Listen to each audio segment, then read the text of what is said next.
दोस्तों, नहीं रहे बॉलीवुड के ही मैन, नहीं रहे धर्मेंद्र जी। वो धर्मेंद्र जी जिन्होंने 6 दशकों तक दर्शकों को एंटरटेन करा। वो धर्मेंद्र जी जिन्होंने ना जाने कितने समय तक हमें हंसाया रुलाया। लेकिन अब उनके जाने के बाद उनकी वसीयत को लेकर बहुत बड़ा खुलासा हुआ है। उनकी वसीयत में वो कुछ ऐसा छोड़ गए हैं जिससे हेमा को बहुत बड़ा झटका लगा है। वो हेमा मालिनी जो जिंदगी भर उनकी पत्नी होने के दर्जे को पाने के लिए तरसती रही। वो हेमा मालिनी जो हमेशा से अपने हक की लड़ाई लड़ती रही। वो हेमा मालिनी जो हमेशा धर्मेंद्र की दूसरी बीवी कहलाती रही। लेकिन मरने के बाद धर्मेंद्र जी ने हेमा मालिनी जी को जो ओहदा दिया, उसको सुनकर आप हैरान रह जाएंगे। मान जाएंगे कि सच में धर्मेंद्र जी दिल के कितने नेक थे। तो चलिए बताते हैं आपको पूरी खबर, क्योंकि जैसे ही वसीयत सामने आई है, देओल परिवार को बहुत बड़ा झटका लगा है। पर अगर नहीं किया है अभी तक आपने चैनल को सब्सक्राइब, आप जरूर कर लें और बेल आइकन को भी आप जरूर दबा दें। दोस्तों, धर्मेंद्र जी अपने पीछे बहुत बड़ी वसीयत छोड़ गए हैं। फिल्मों से और एंडोर्समेंट से उन्होंने काफी समय तक करोड़ों की कमाई की। लोनावाला में उनका 100 एकड़ का बहुत बड़ा फार्म हाउस है। महाराष्ट्र में उनकी तकरीबन 20 से 25 प्रॉपर्टीज हैं, जिनकी टोटल नेट वैल्यू 50 करोड़ से ऊपर बताई जा रही है। तो वहीं हॉस्पिटैलिटी में भी उन्होंने रेस्टोरेंट जैसे गरम धरम और ही मैन रेस्टोरेंट भी खोला था। गाड़ियों की अगर बात करें तो Range Rover, Mercedes Benz SL 500 जैसी बड़ी बड़ी गाड़ियां उनके पास थीं। रिपोर्ट्स की माने तो उनकी पूरी संपत्ति 1000 करोड़ से ज्यादा थी, जिसमें से 450 करोड़ की तो उनके पास प्रॉपर्टी ही प्रॉपर्टी है। बाकी गोल्ड, गाड़ियां, कैश इतना है कि एक पूरी पीढ़ी बैठकर खा सकती है। और ऐसे में अब उनके जाने के बाद उनकी वसीयत सामने आई है, क्योंकि धर्मेंद्र जी ने अपने जाने से पहले अपनी वसीयत को तैयार कर दिया था।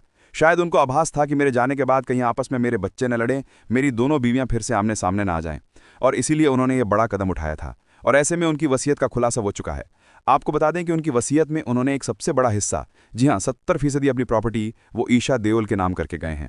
ईशा देओल हेमा मालिनी से हुई उनकी बेटी, बड़ी बेटी ईशा देओल जो डिवोर्स ले चुकी हैं अपने पति से। ईशा देओल के पास फिलहाल ज़्यादा पैसे नहीं हैं, और उसकी वजह यह है कि ईशा ने अपने पापा के कहने पर, अपने भाइयों के कहने पर फिल्मों में काम करना छोड़ दिया था। आपको बता दें कि धर्मेंद्र जी पूरी तरीके से अपनी बेटियों के फिल्मों में काम करने के खिलाफ थे, लेकिन फिर भी ईशा ने अपनी पापा की इच्छा के खिलाफ जाकर फिल्मों में काम किया था। लेकिन अब ऐसे में जब धर्मेंद्र जी ने ईशा को फिल्मों से बाहर हटाया, उनको नहीं पसंद था कि ईशा फिल्में करें, और उन्होंने ज़्यादातर फिल्म मेकर्स को मना कर दिया था कि वो ईशा को अपनी फिल्मों में नहीं लेंगे। इसके बाद ईशा ने शादी कर ली थी। लेकिन दोस्तों, शादी के बाद ईशा की 2 बेटियां हुईं और ईशा ने अपने पति से डिवोर्स ले लिया।